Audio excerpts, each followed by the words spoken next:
right, so we're off to a great start with an excellent primer by Yusuf. I'm really excited to now introduce Abhinav for the seminar. Abhinav is a machine learning research scientist in the Computational Tech Center at the Arc Institute. Prior to that, Abhinav earned his PhD in computational biology and machine learning at Carnegie Mellon University. His research focuses broadly on algorithm development and applied artificial intelligence for biology, such as drug-target interaction prediction and perturbation response prediction. Today, his talk will be on the model state and predicting cellular responses to perturbation across diverse contexts. Let's give him a round of applause and let's get it started.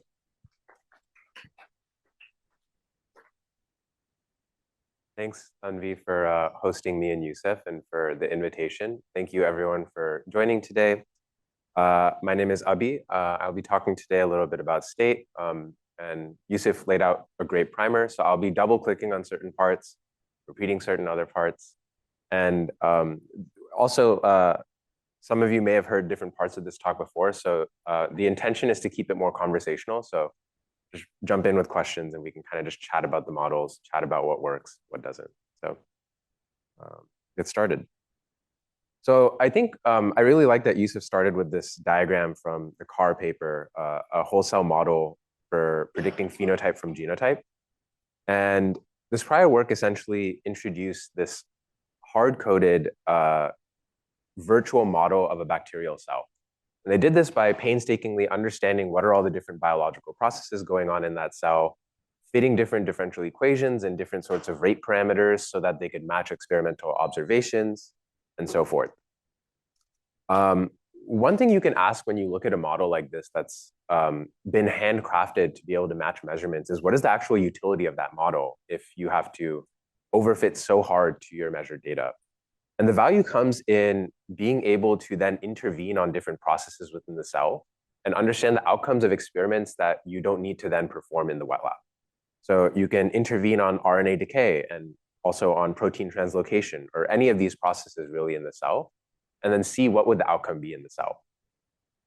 The issue with models like this is that they require a really deep a priori mechanistic understanding of the cell.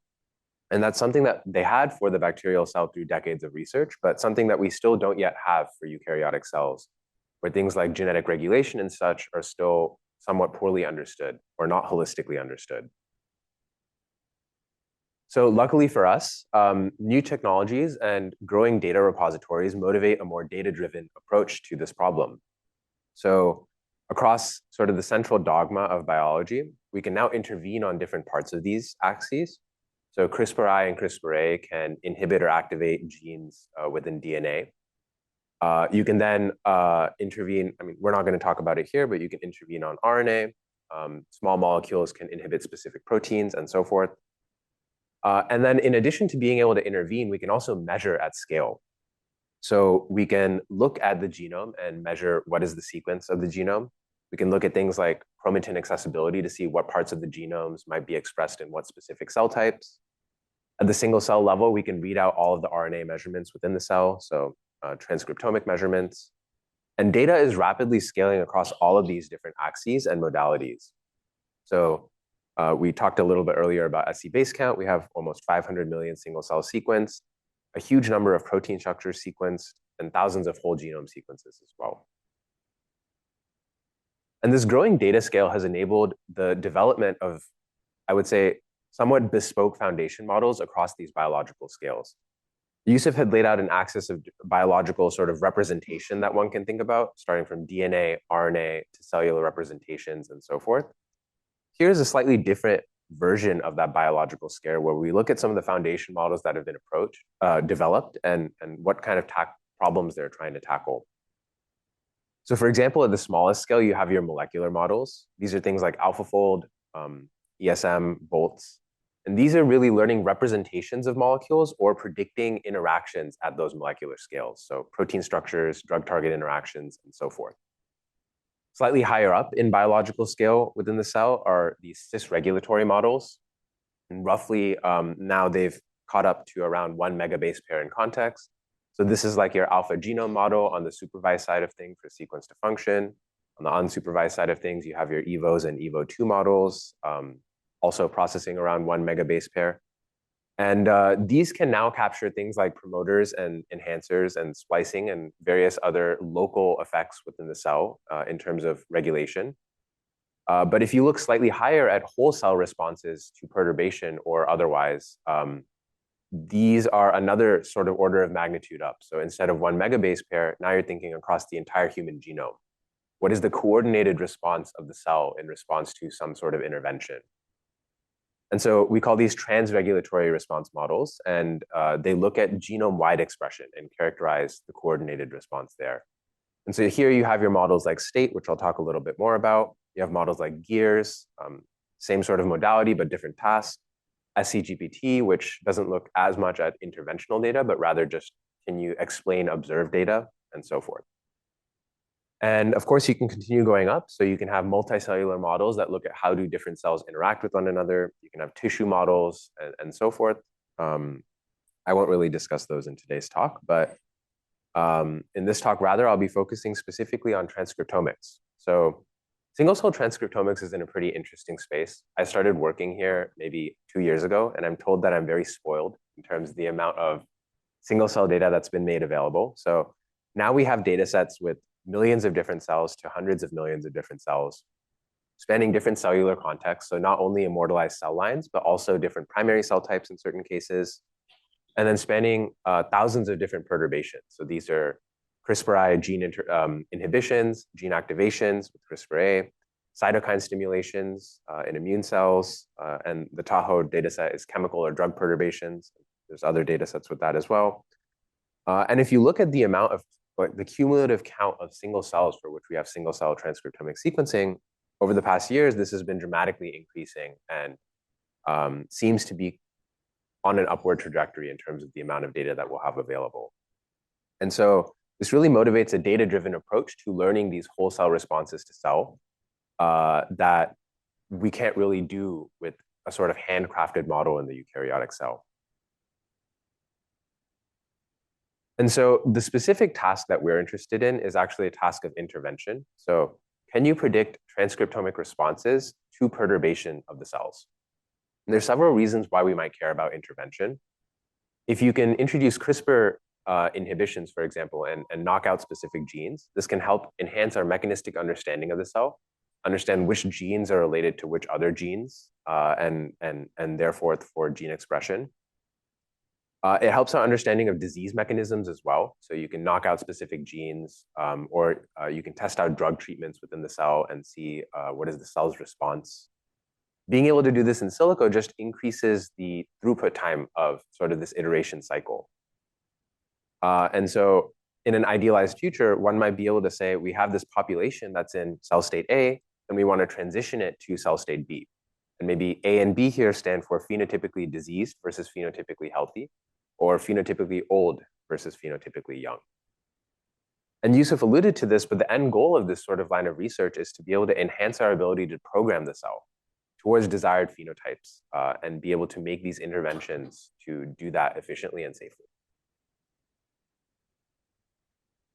Despite the massive data that I've been talking about, though, we've found historically and even now that a lot of times deep learning models struggle to beat more naive baselines.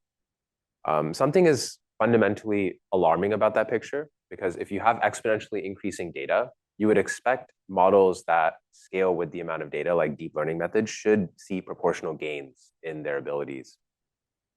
We think there's several reasons why these more naive baselines, like linear baselines, but even other more naive baselines, like mean baselines, perform so well on these tasks, and why deep learning models might perform more poorly. Some of the ones that we'll call out here are technical artifacts in the data and unannotated biological heterogeneities. So when you look at cell state populations, the underlying data itself for these interventions is not causal. So the measurement of this single cell RNA molecules within the cell is a destructive assay. So you can never actually observe the cell pre versus post intervention. So you're never looking at the same cell. Historically, what people have done is then to introduce some form of mapping, usually with an optimal transport method between the control and perturbed cell populations. So you would link a source cell X to a target perturbed cell Y, and try to learn a perturbation effect on that. The optimal transport is not sort of biologically meaningful here. And even beyond that, it can struggle in order to correctly ablate away all of the sort of nuisance variation that you might see. So in essence, you're never learning the true perturbation effect. You're learning the true perturbation effect plus some of this biological heterogeneity and noise. And there's lots of other sorts of annotations here or heterogeneity here that would never be annotated. So things like what phase of the cell cycle the cell is in, that's actually something you can impute in. But there's things that are more difficult to impute in. Like even once you induce the sort of perturbation machinery into the cell, it takes different amounts of times for that to reach steady state within different amounts of cells. And these are things that are pretty difficult to get labels for. And so models are not going to be aware of that. So this is sort of what we mean when we use this term unannotated biological heterogeneity. Beyond that, there's also technical noise with the readout itself. This is a sort of irreducible noise. And of course, this will get better with better technology. But when you're training models across different data sets, these different data sets now introduce different levels of this irreducible noise. And so this becomes a really difficult problem for the models to be able to handle. So altogether, what this means is that when you're observing a specific perturbed state, you're actually learning true perturbation effect conflated with some amount of biological heterogeneity, conflated with some amount of technical noise. And all of this culminates in that even with significantly more data, the methods have not shown proportional gains over more simple naive baselines. And so we think that better algorithms are needed in the space that can adequately leverage the growing data and sort of deal with the inductive biases introduced in this data generating process. So something that motivated us in this work was looking at the trajectory of AlphaFold. AlphaFold is a step function improvement in structure prediction compared to previous approaches. But then AlphaFold 2, which was the real unlock, is often quoted to have been trained on largely the same amount of experimental data, but better machine learning. So that includes the algorithms, the data augmentations, and so forth. And so this was inspiring to us, and we thought maybe the same would apply in single-cell transcriptomics. So thinking about the problems about why does deep learning not work, and what are the sort of inductive biases that might be necessary to make progress on this problem, we introduced state. State is actually comprised of two separate models, a transition model and an embedding model. The state transition model aims to learn perturbation effects and biological heterogeneity. So these two factors that I talked about earlier, I don't know if you can see my mouse. And then we'll introduce another component later to talk about this technical noise aspect. The large picture view of state transition is that it operates on cell populations. In the paper, we call them cell sets. So we have established that it's difficult to come up with a mapping of control cells to perturbed cells. So what we essentially do is instead of trying to learn single cell level perturbations, we learn these effects at the population. So we thought the correct inductive bias in terms of model architecture to do this was a set transformer. This is a transformer neural network, the same ones that are used for most language modeling, but we don't have any sort of positional encodings here. The cell, I guess the underlying biology here, you have cells that are unordered. And so each one of these cells goes into the transformer, and each cell here is featurized by its RNA profile. So gene expression measurements from the counts table. Most of the analyses in the state paper focus on highly varying genes. We found typically that the model struggles across the whole transcriptome. We can talk a little bit more about that later. So here you can roughly think like 2,000 different gene expression measurements to 5,000 different gene expression measurements, depending on the experiment. And this goes through the transformer model, and the model learns to transform these gene expression measurements to match a perturbed cell population profile. So depending on the data set, we choose different numbers per population here. For some of the data sets, it makes sense to pick 64 cells per condition. But some data sets with many more cells, such as Tahoe, we use a larger number like 512. There's some tricks that we use that are really satisfying here to improve the learning efficiency in the process. So one of these was sorting the mini batches by known covariates. So when you feed these cells into the transformer, we made it such that all of the cells within the same set, so everything the self-attention is operating over, were the same cell context, so same cell type. And we even tried other techniques, such as making sure they were all sharing the same batch covariate, like experimental lane and so forth. The idea there is if you can take care of some of that in the data loading itself, then the model doesn't need to conflate learning the perturbation effect with these other sorts of variations. I think that sort of idea is really elegant. And actually, Yusuf talked about the model stack, which does a really similar thing. It's leveraging the structure of the SRX, and then the model doesn't have to featureize those sorts of factors. And so the benefit of sorting by known covariates here is at prediction time, you don't need to then featureize the experimental lane for like new data that you're collecting. So it's a more powerful approach. And it seems to empirically improve the learning process when you have enough data. So things like Tahoe. Yeah.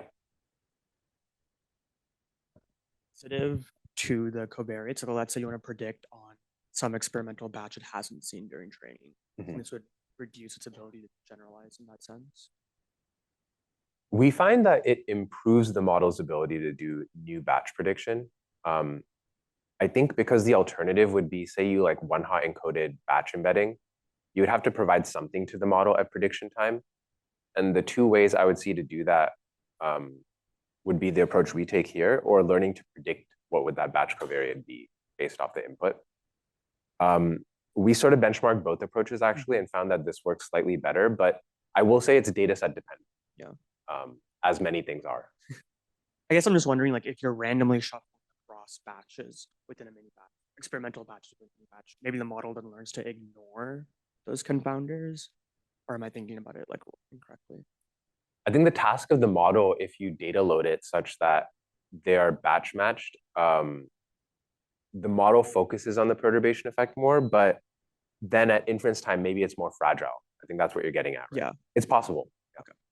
Definitely. Yeah. Sorry, I also want to ask a question. So what about directly encode the context, like the metadata with the transcriptome or other data modalities into the training? Would that help?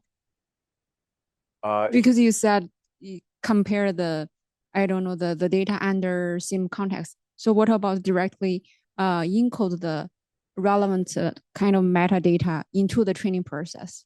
Oh, I see. Yeah, it's an interesting idea. There are models now like cell descendants that do something similar to that. I think it would definitely help improve the model. We're internally starting to look into some of these as well. Yeah. Hi. Given like cell-to-cell variability between the batches, even for the same cell types, could you ever make the argument that actually not accounting for batch might help you understand the perturbation better, because then the model would be forced to focus on both at once? I understand that by adding batch, you're taking that confounding out, but I wonder if that's actually something you might want to keep in and that it helps explain the perturbation better. Yeah, it's a good point.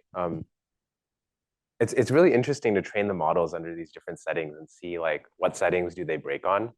We found in our evaluations that doing it this way helped when you had enough data. There is a caveat with sorting by known covariates, where if you're sorting by too many known covariates, then the amount of cells that share all of those covariates is very small. And so on smaller data sets, if your cell set size is then restricted to like 4 or 5 cells, it hurts the model a lot, actually. I would say the reason we probably found on larger data sets that this worked better is because of the evals we were doing of context generalization. So you always see some of the test data, especially control cells. And I think if we had tested on more cross data set, then the point you're making about the model being exposed to those sorts of things would probably help more in that more challenging setting. Does that answer the question? Right here. I have a question more on the experimental side. But when you do a perturb-seq experiment, like usually there's a pretty large fraction of cells that are unperturbed, like they've received the guide, but the transcriptome doesn't shift at all. Yeah. So do you think your model implicitly learns that that's happening, or would it benefit from more explicitly saying, like trying to learn that there's always some fraction of unperturbed cells, or would it help to pre-process the data such that like there's really a hard label that like this cell was really perturbed? Because generally when you throw out the cells that were kind of unperturbed, you get clear signals. That's a great question. So the approach we took in this paper was the latter. We pre-processed the data such that there had to be a minimum level of knockdown efficiency in terms of genetic interventions to continue with that data. If you include the data, it doesn't dramatically hurt the model, but performance drops. It's wasting some capacity on sort of memorizing those effects. And the label matters a lot there too.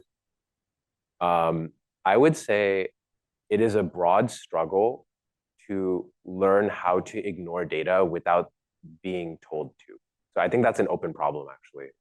We tried to do minimal pre-processing. Like we were pretty permissive with what we trained on. We didn't try to be too stringent on effect sizes of the perturbations and such, but broadly it remains, I think, a struggle to model low effect sizes, low perturbation effect, and being able to do it without perturbation labels is like another level of difficulty, I think. I have a related question, but I want to make sure first that I'm understanding the process correctly. You said something about you're filtering down to a subset of highly variable genes. Is that right? So one thing that I think, and this makes sense to me, in the sense that a lot of the like one of the reasons why people give why mean prediction can match foundation models is that you're measuring some kind of aggregate shift in like uninteresting or like general perturbation effects or whatever. And I'm wondering if so one of the things that you just said here was you're sort of memorizing something that is not necessarily informative, maybe either hard or like wasteful or something. But I guess one thing that it occurs to me is that it sounds like that there exists a sort of broad baseline that you could just try and target as part of some kind of pre-training process and then look for small changes away from this. And I was curious what your perspective is on this. And as a sort of a quasi-related question, one thing that I was wondering is, we do talk about, like, I mean, I said earlier, in single cell data, you have noise, you have variation. But at the same time, you also have, like, if you do the same kind of knockout on the same cell line, and you have like however many cells, does the collinearity there become a problem, right? Like, does having like 200,000 cells from the same cell line with the same knockout, is that different from having 5,000 or 50,000? Those are two good questions. I would agree with both of the points. So the first one was, sorry, what was the first question? Oh, just like, I guess baseline estimation and. Oh, yes. Because you're sort of throwing, you're sort of actively throwing away the baseline here when you're subsetting. So training using these different mean or naive baselines and sort of augmenting the learning process with those in some way. We've tried similar things. Like one thing you could imagine is taking the mean response and then learning a delta on that. And then you're sort of capturing the variance of the response.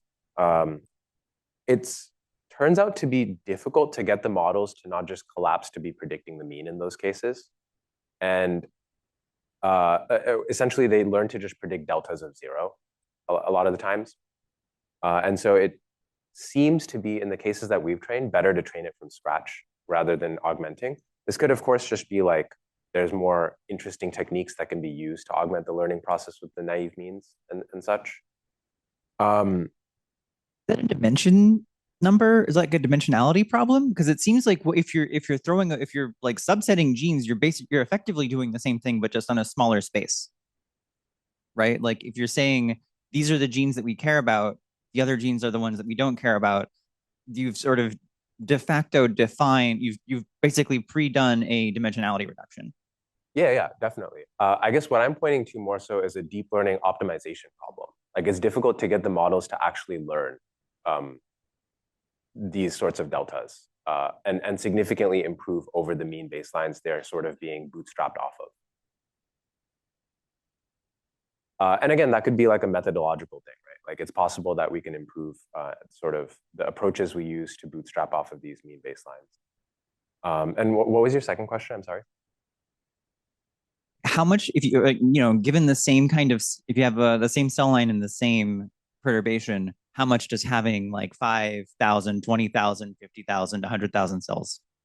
Yeah, it's actually a really difficult question to quantify because how do you measure similarity across cellular contexts, across experiments, right? So say you, I mean, even within the same context, if you just have the same cell line, if you're doing the same experiment, like a lot of the time you'll have a broad range of cell numbers, but like, and in principle, a lot of that might not be adding extra data. And I'm curious how you've thought about that, right? Like if you have like, if you just run the same experiment 100 times with the same cell line and the same perturbation, you're not necessarily getting more data, but you might be, you know, having a better idea of what the distribution is. How much does that help? How much does it not help? So that's a different question than I thought you originally had asked. We don't really look at the number of cells per condition as something that we're modeling right now. And it does carry information. So I agree with you there that like there's some notion of perturbation, a different notion of perturbation effects lies. Like if something is really stressing the cells out, maybe that's captured by looking at that and the variance in how many cells you have for the condition. It's not something we model at all though. I guess one additional point I'll add is definitely the models do better when there is a cell line or cell context in the training data that's similar to something in the test data. That's sort of a basic sanity check. And we see that definitely is the case. So it makes an argument to try to capture as much diverse training data as possible. The other thing I'll point out is that this is really the simplest architecture that makes the minimal assumptions in terms of transforming one distribution into another. So these perturbed cells here are, the actual training objective uses a maximum mean discrepancy loss, MMD loss. This is against like the predicted distribution or population of cells against the true population of cells. So the architecture is done to just transform populations at a distributional level with really no further assumptions about perturbed seq and such. Okay, and then the last factor that we talked about earlier was the technical noise for the readouts and measurements here. For this, we used a single cell foundation model that we trained called state embedding, or SE. And the idea here was if single cell measurements and these gene expression counts are difficult to correlate across data sets, then learning a representation across data sets that also is somewhat aware of these batch effects should help reduce the effect that it has downstream in the state transition model. So more explicitly, we look at data across a hugely diverse set of mega atlases of cells. We used SC base count, a subset of the Tahoe 100 million data that's kind of kept as training data throughout everything in the paper, and then the cell by gene data set. And broadly speaking, it's similar to what Yusuf had mentioned in his primer. This is just trained by masking out specific gene expression values here and then reconstructing those masked expressions. There's a little bit more nuance there. I have sort of some slides later that get into that model, and we can dig into those. The idea of this model here is to learn a dense representation of the cell, so one single embedding of the cell that can then be used to replace these gene expression measurements. And we find that this improves the model's ability to do zero-shot transfer of perturbations. So we'll talk about that a little bit later. And somewhat enables the model to train across data sets as well, though the results are a little bit limited on that. So when you're training with these embeddings, the goal of the state transition model is then to predict embeddings of perturbed cells. And then we train a separate decoder to go back to gene expression space for all of our differential expression analysis and so forth. Any questions there?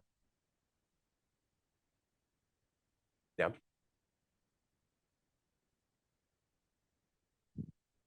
It seems like this is like a finer grained version of like the stack representations. I was curious whether you guys have tried like swapping in the ones that's the stack embeddings to see how like the overall model performed. Yeah, that's actually a really good question. We have. It's not. It is not the best performing if you naively take the stack embeddings and put them in to the state transition. We think the reason for that is because Stack is trained with sort of this separate negative binomial decoder, and a lot of the representational capacity might be in that decoder. So something we haven't tried that could potentially work is replacing this entire sort of ending MLP decoder with the Stack decoder and training that end to end. That might work better. Okay. Awesome. So we started to then play with this architecture to see what are the effects of the different components that we've introduced. One of them was this notion of what is the size of the population you should be learning these perturbation effects on. So for example, on the Tahoe 100 million data set, that contains around 50 cell lines with different sorts of drug stimulations.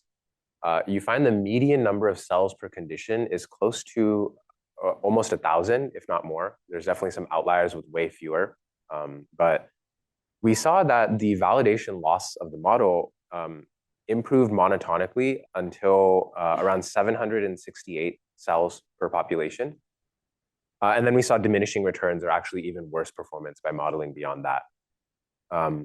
We also found that this improves over a pseudobulk model. So I think the pseudobulk is this green line over here. So that was cool to see because improving over the pseudobulk means that learning cell-to-cell relationships with the self-attention is capturing some amount of the heterogeneity that is helping with this validation loss. And recall the validation loss is like a gene expression reconstruction. And it was also interesting to see that there's a point of diminishing returns here. So once you get to too many cells per population, I guess it's a sort of a in the weeds implementation detail, but you start sampling cells with replacement in order to get that number for the population. And that seems to empirically hurt the model beyond a certain point. And we were also really excited to see scaling trends on the Tahoe data set as well. So we trained on around 180 billion gene expression measurements for this analysis. And we started to see that as you increase model size, you get better and better validation loss as a function of how many flops you put into the training process. And historically, these have just been really difficult to show with perturbation modeling, especially when you're introducing mapping and these other sorts of noise factors into the training process. It's really difficult to see these clean scaling trends. So this was also exciting to us that maybe state was a step towards the right direction in terms of inductive biases. Okay, so I've talked a lot about validation loss and the models, but I should also probably introduce the actual task. So the task we introduce in the paper is underrepresented context generalization. We always think about this in terms of this 2D grid. So on the horizontal side, you have different biological contexts, be it primary cell types or cell lines. And on the y-axis here, we have different perturbations. There are prior papers before that focus on this task of perturbation generalization, predicting the effects of unseen perturbations or combinations of perturbations.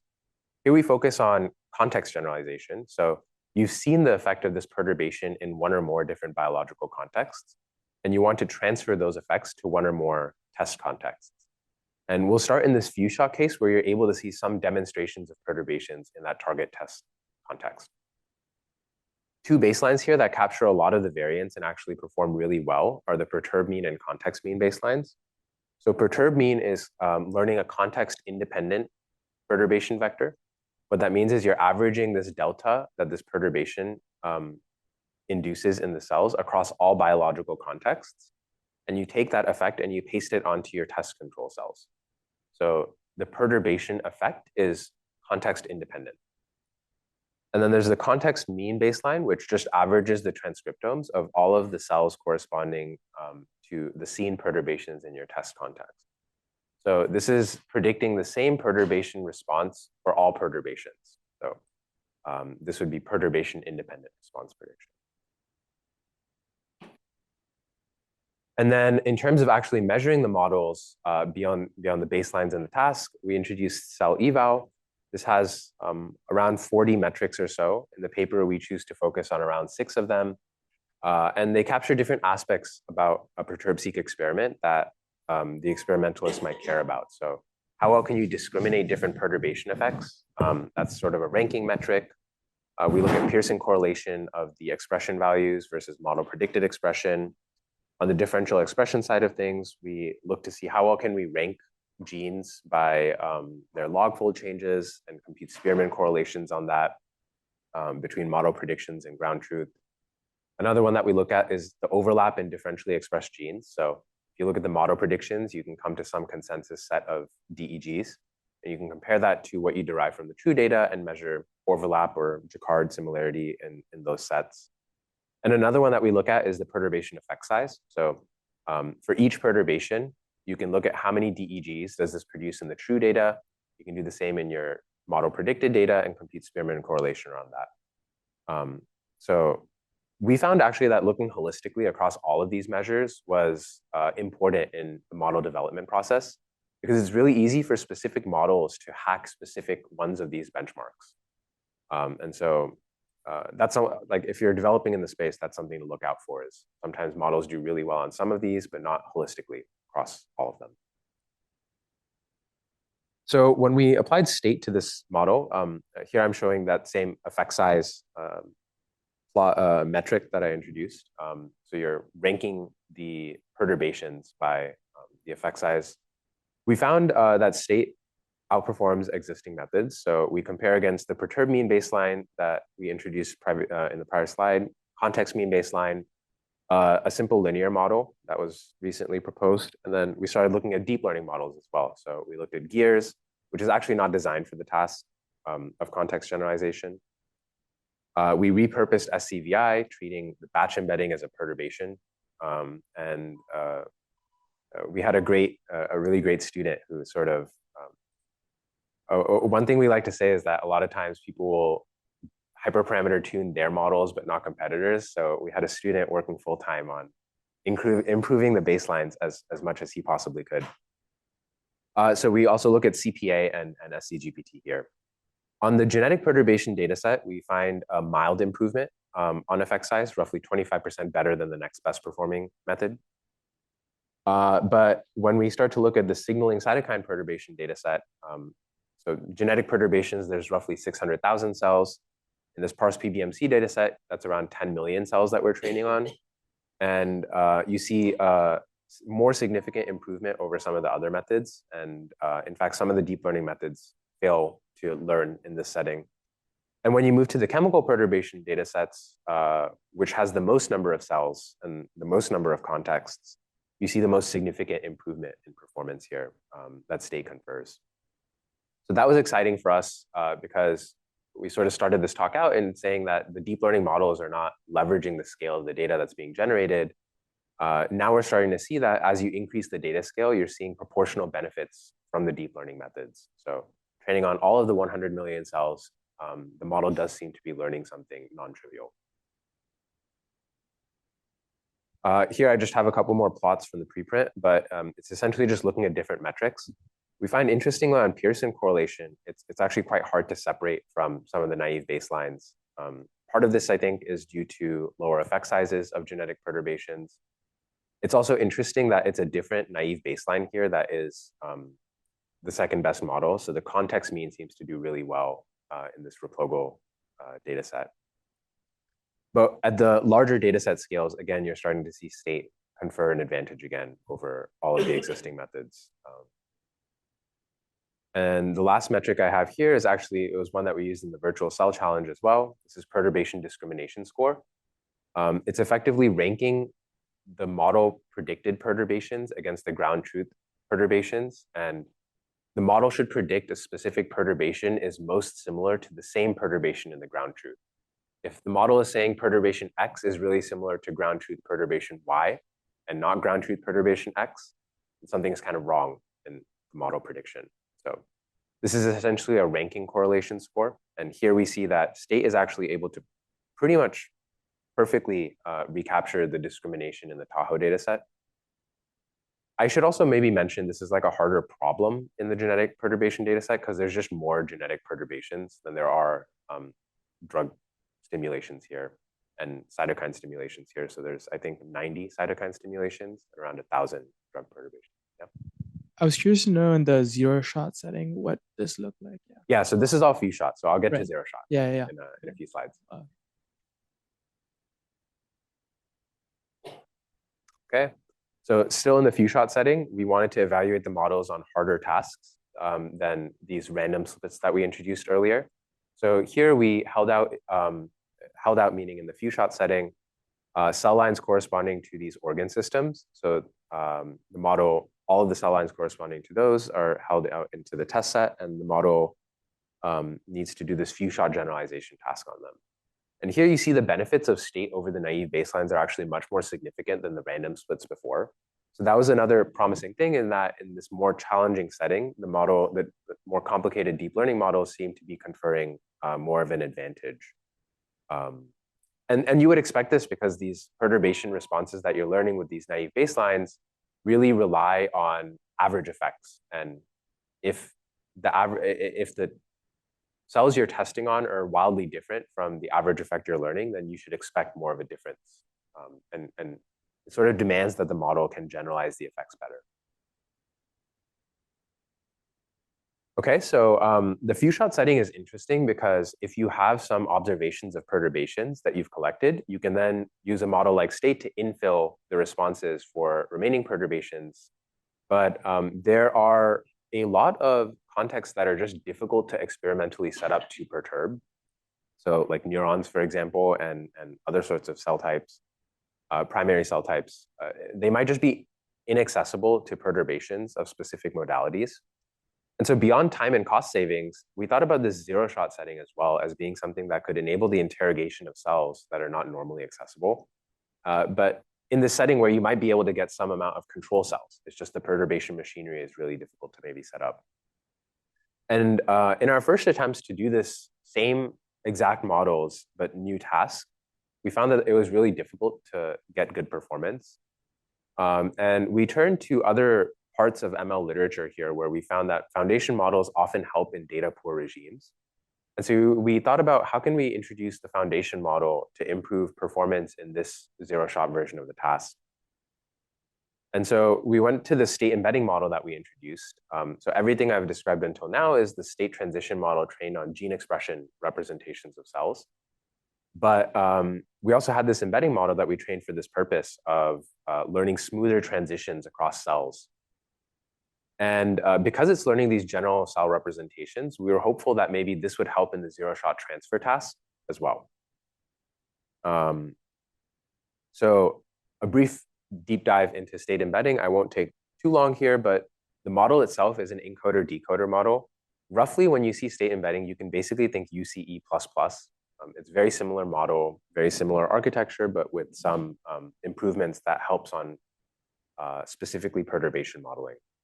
So the way the model takes input is you take the top 2048 genes that are expressed in the cell, and you featurize those by taking their ESM embeddings. So similar to transcriptformer or ESM2, these ESM embeddings are computed using, you use the different protein coding transcripts that are possible from the gene and average them to get a gene embedding. And we also have a way to featurize the counts here. So it just takes a scalar value and up projects it to the embedding dimensionality. These tokens go into the model in addition to a CLS token and an additional dataset token. So these go through a standard transformer, and the output is the same number of tokens here.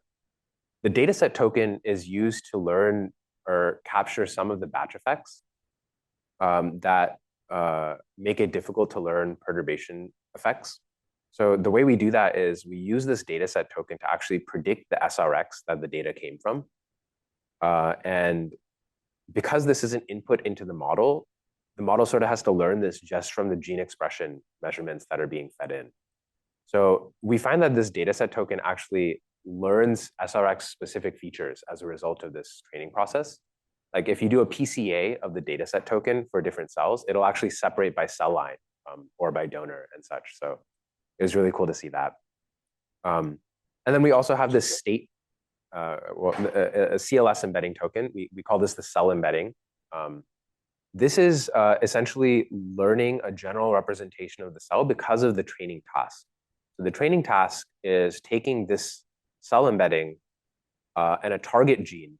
So this is not necessarily one of the ones that was input into the model. It could be a different one from the transcriptome as well. Some read depth scalar value here and this data set token. And given all of that information, it tries to predict the expression value of the target gene in the cell. Does that make sense? Any questions? Okay, so we find, in fact, that using the cell embedding and the dataset embedding helps in downstream perturbation modeling. And the idea is by compressing the transcriptome-wide information of the cell into this state embedding and then forcing the model to be able to predict the expression of any query gene you might give it in the decoder step, it has to compress like information such as cell type and such into this cell token here. I kind of just verbally talked about all of this. And so that cell embedding here that's used at the end, this is what we use to represent cells in state transition now. Before I get there, though, we just wanted to validate that the state embedding model was actually learning something meaningful. So we compared it to existing foundation models, specifically on how well it can capture perturbation-specific variation. So what I have here is a bunch of different foundation models that compute embeddings for a given data set. And then we train linear classifiers to try to predict the perturbation label from the foundation model featurization. So in this case, for example, we have SCGPT embeddings, and we try to probe those embeddings to predict the perturbation label. And this is using a genetic perturbation data set. So this is actually an extremely difficult task because a lot of genetic perturbations look really similar to the model. And the y-axis here is plotted in terms of % accuracy change relative to HVGs. So how much information are you getting from adding this big expensive foundation model as opposed to just computing the HVGs from the data and probing those to see if you can identify the perturbation label. So it's a really difficult task. We find that the state embedding model is able to slightly improve over HVGs. Just goes to show that HVGs are pretty powerful. And when we scaled the model up to the 600 million size, you see a slightly larger increase. So that was promising for us to see as well. And the way I'll just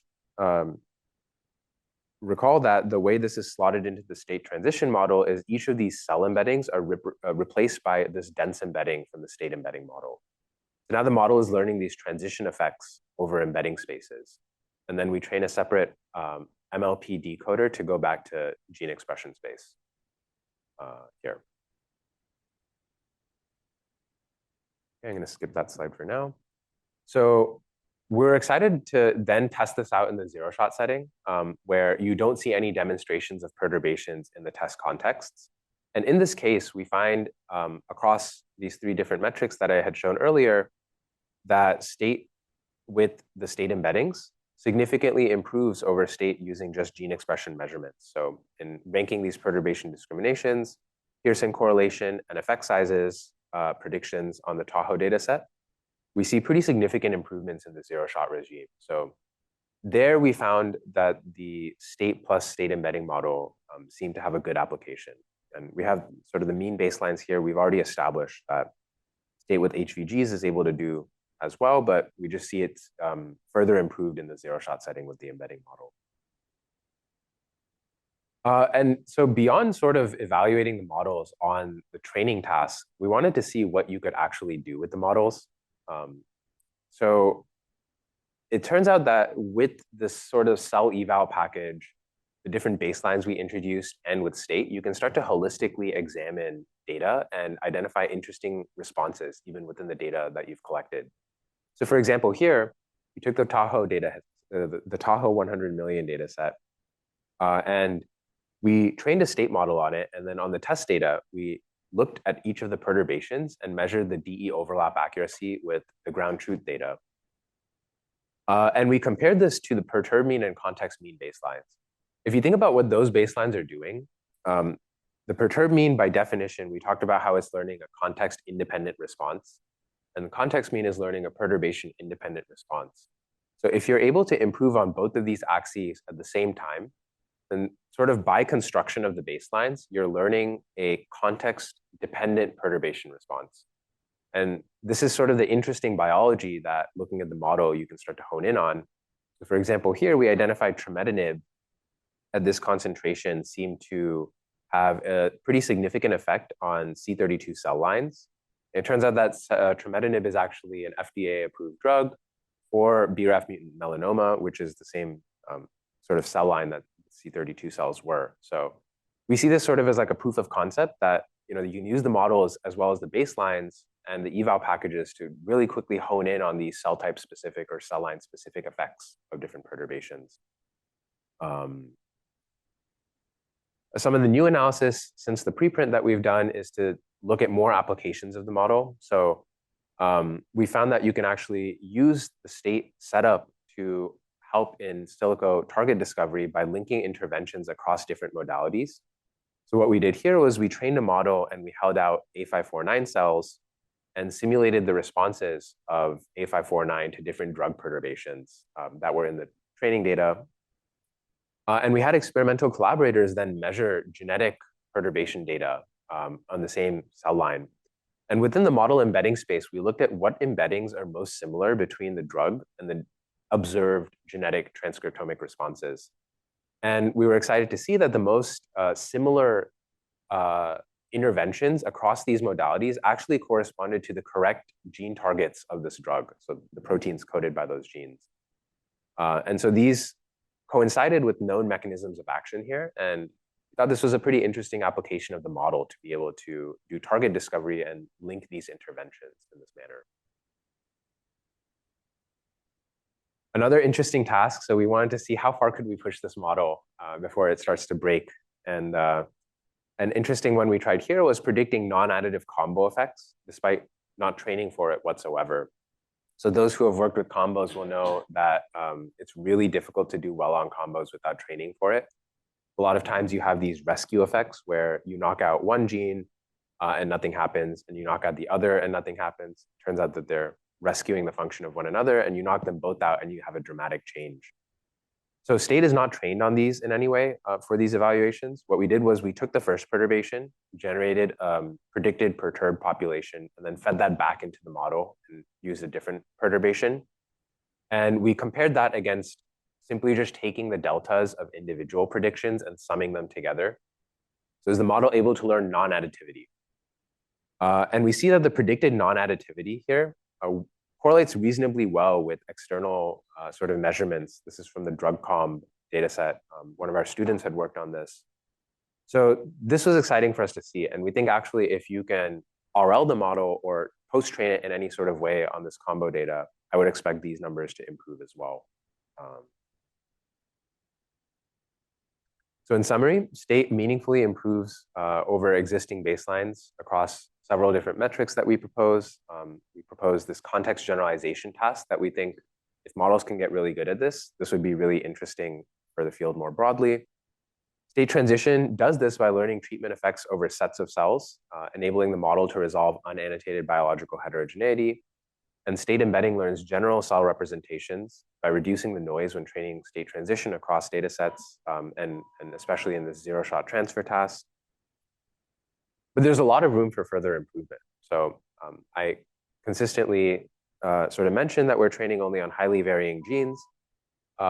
It's really difficult to train in full transcriptome space because a lot of those genes have lower variability across conditions, I guess by definition of highly varying genes. So that's still somewhat of an open problem, is how do you effectively train on all of the data without pre-annotating which of the data are important? Another one is that state can only transfer perturbations it's already been trained on. This is sort of a limitation by choice. We chose to focus on context generalization in this paper, but we're actively looking into context plus perturbation generalization. And in fact, there are models that already do this. Another one that we found is that state struggles at capturing narrow effects and subtle effects. So by narrow effects, for example, if you look at the gene that should be knocked down in a given perturbation, oftentimes you'll see that state does try to set that gene lower, but not to the full extent that the knockdown would imply. So it struggles at like honing in on very specific responses. And we think this has to do with sort of the training procedure, the MMD loss. I think it's a whole slew of factors. And generally more subtle effects and lower effect sizes seem to be difficult to learn. And lastly, Yusuf had alluded to this as well, but state doesn't consider temporal dynamics at all. So a natural evolution of the work would be able to calibrate this perturbation process to time series data, for example. And that would help in applications like differentiation and so forth. Here, I'll kind of just give a teaser on some of these areas and what we're trying to improve on there. So for transferring perturbations that you've already trained on, actually, one of our grad students, Mingze, led a project called STACK. And so STACK trains on SRX data, and it uses this tabular attention scheme. So it's learning dependencies across genes within a cell, but also across cells within a given SRX. And by doing so, he's able to do this really cool post-training procedure where he has prompt and query cells. And this diagram, I think, really explains it well. So you have some prompt cells. These could be like applying a specific drug to these cells. And you have, and maybe say the prompt is all in like cell type 1, right, in this post-training scheme. Then the target or the response that you want to learn is the effect of that same perturbation, but in new cell types, so cell type 2. And what you do is you actually, during this post-training, swap in control cells here, and then the model has to be able to reconstruct these original perturbed cells. But there's no perturbation label being given to the model. It just has to look at the prompt and infer, oh, this is like this drug condition, so I should learn to paste this condition onto whatever's been provided.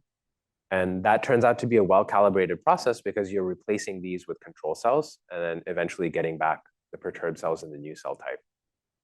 What's really cool is he actually does this over several different tasks all at once. So donor transitions, disease condition transitions, and so forth. And in doing so, the model seems to be leveraging in-context learning to be able to transfer more general conditions. So I really encourage you to go read the paper and see how this might already improve over state. You no longer need to train on the perturbations that you necessarily want to transfer. And of course, the model works better in the zero-shot setting, but we find that state, when you have a lot of supervised data, and in the few-shot setting, it's still difficult to beat state there. So something we're looking at internally is how do we unify these approaches to get a model that works well across all settings. And something else we're working on is looking into recent agentic innovations and how these can help improve our models as well. So I think there's two fronts here that we're interested in. One is autonomous model improvement, and the other is autonomous use of the models. So Yusuf talked earlier about how you can have these agents design experiments, and there's a really interesting task people are starting to talk more about is like this inverse perturbation task. To get to a specific state, how do I design perturbations to do that efficiently? We think agents can help improve that design process, and I'm sure people are already working on this, and we're going to see lots of interesting work there. So that's something we're looking at as well, and that's sort of one axis. Here, I'll just share some teaser results on a separate axis of just autonomous improvement of the models. And it turns out that there's a lot of scope for improvement via even just feature engineering. So we call this system internally Operon, and basically we hooked it up with Claude Code Opus and give it access to like the model, the source code, the eval framework, and the data, and give it a broad task like improve perturbation response prediction on specific held out cells. And it's able to do really well on this. I mean, there's a lot of scope for improvement in these models, and it's pretty easy to do this auto research style approach to get reasonably significant gains. So like here it was able to introduce like this novel shrinkage procedure that corrects over dispersion in the model predictions. And you see pretty uniform improvements across most metrics as measured by cell eval using this sort of agent optimized version of state. And another thing that we tried was like, okay, state was not designed for predicting unseen perturbations, but what if you just tell the agent to fix that? Like, and it was able to feature engineer specific perturbation embeddings so that it was now able to do this task and actually lifts the performance from being random to better than the model Gears, which was designed for this task a few years ago. So I think it's an exciting time to be building in the space, exciting time to improve on the models. There's a lot of scope there. And yeah, we're excited to see where it'll go. So I want to acknowledge the whole team, everyone on the team, and the work would not have been possible without them, without Arc Institute, Yusuf. So thank you everyone for your time, and yeah, happy to answer more questions.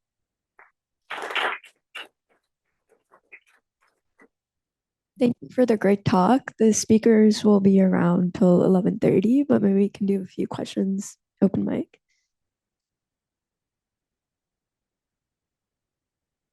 Hi, thank you for the talk. So you mentioned several times that it's very easy for a model to cheat and cut corners to learn. I was just wondering, does regularization help in this context?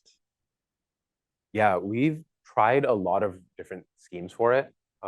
We found that weight decay seems to be the most helpful of those. We tried like more biologically inspired regularizations as well. Like things that would limit the read depth that the model would predict and different sorts of interventions on the model that way. But nothing seemed to work as well as just simple weight decay on the model parameters. So I think it helps, the weight decay, but difficult to, at least in our experience, it's been difficult to engineer more regularizations. Another one that like we tried that didn't make it into the paper is like this paper SC Foundation introduces this notion of read depth invariance. So it like artificially downsamples cells and then tries to learn the same embedding for downsampled cells versus the native resolution of those cells. We tried those sorts of augmentations for our data as well, but it didn't seem to improve performance much. I'm sure there's more room for interesting innovation though. Awesome. I'm sorry. I can go. When you talk about combination therapies, I was curious to understand, is this like you're prompting, let's say with 2 drugs, you're prompting state with one and then getting the output and then reprompting with the second drug? That's right. Because in reality, wouldn't you be doing 2 at the same time? So how do you try to reconcile that? Yeah. Yeah, definitely. You know, I'm actually not the best person to ask about the experimental, how would you do like 2 genetic perturbations, for example? I don't know. But in terms of the sort of biological validity, I think there's all sorts of ways to more accurately probably model that process of combo perturbations. It was sort of just a naive first approach, but I'm positive that you can improve on it. Did you guys do any like applications to see like which inductive bias or like choice enabled that scaling result you showed, or do you have any intuition on that? Yeah, we did a lot actually. So I would say the most important thing was sorting by known covariates to a degree. Interesting. So we found that sorting by cell type was the single biggest contributor.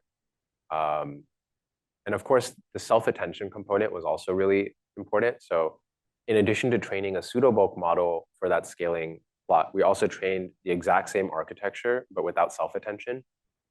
So the transformer without self-attention is just a fancy feed-forward network. And that does not perform as well. So that component is important. The size of the population is important. So we sort of saw that scaling result up to a point. It seems to matter. And yeah, if you over-index on sorting by too many known covariates, then the model performance is significantly degraded. So there seems to be some sweet spot at which the model can learn biological heterogeneity. But I mean, someone brought up a really good point earlier is like, if you sort by too many covariates, in addition to like reducing the size of the population, the model might also just be too fragile and not be able to generalize. So I think all of those are important components. The biggest ones seem to be sorting by cell set size and self-attention. Interesting. Cool. Sorting by cell type, sorry. You mentioned at some point that you had to be careful about which expression counts you were actually inputting for each cell, and you couldn't just put the whole transcriptome in. How do you actually choose which expression counts you're putting in? Yeah. So the reason putting everything in is difficult, I think, again, it comes back to this MMD loss and this narrow effect difficulty. So probably all of these can be reduced to some variant of like learning in high dimensions is hard. And we just used the default ScanPy highly varying genes call to filter through depends on the analysis, but roughly 2,000 to 5,000 different genes within the data set. So it just subsets the columns of your gene expression matrix and retains only the ones that vary a lot across the context. Maybe related to that, I'm curious, have you tried running state on multimodal kinds of data? Because I guess this suggests that if you add more features, it would be harder to like narrow down your representations. But on the other end, I was thinking, for instance, maybe in the transcriptomic space, a perturbation has like a really small effect size, but maybe some other modality is actually much stronger and you would actually improve your performance. I'm curious if you have intuition, if you already tested this. Yeah, that's actually really interesting. It could have a much bigger effect in some other sort of readout. It's not something that we've tested. It's something we've thought about, but yeah, I think there's a lot of room there. I think there's already models that do very similar sorts of like distributional transformations on image data sets. It would be interesting to see like if you train jointly, can you get a lift over just having two separate models? Yeah, or even you only put the multimodality part on like the loss side, but you don't put in your representation. Oh yeah, that would be really interesting. Yeah, but we haven't done it.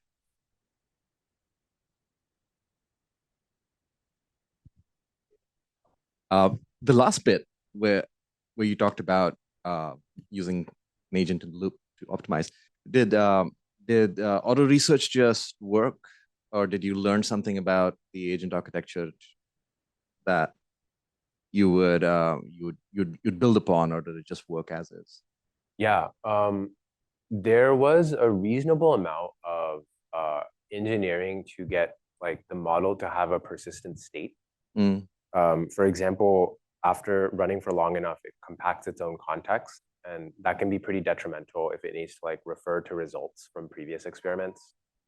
So we just added like a naive harness over Cloud Code that sort of takes notes as it works, stores different results, and it can look those back up.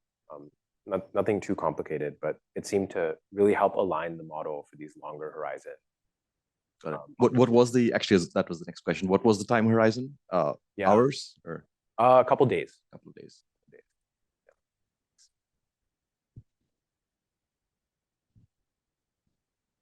Are there any last questions?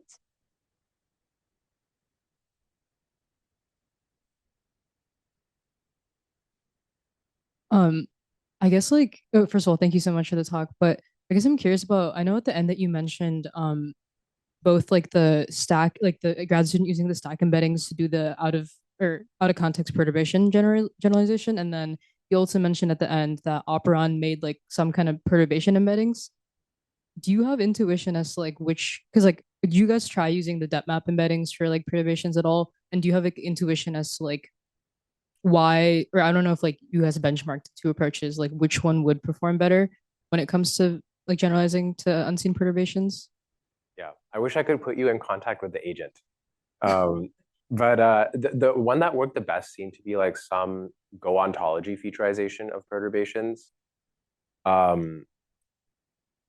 We did not ask the agent if it could try to integrate these sorts of stack models and other things together.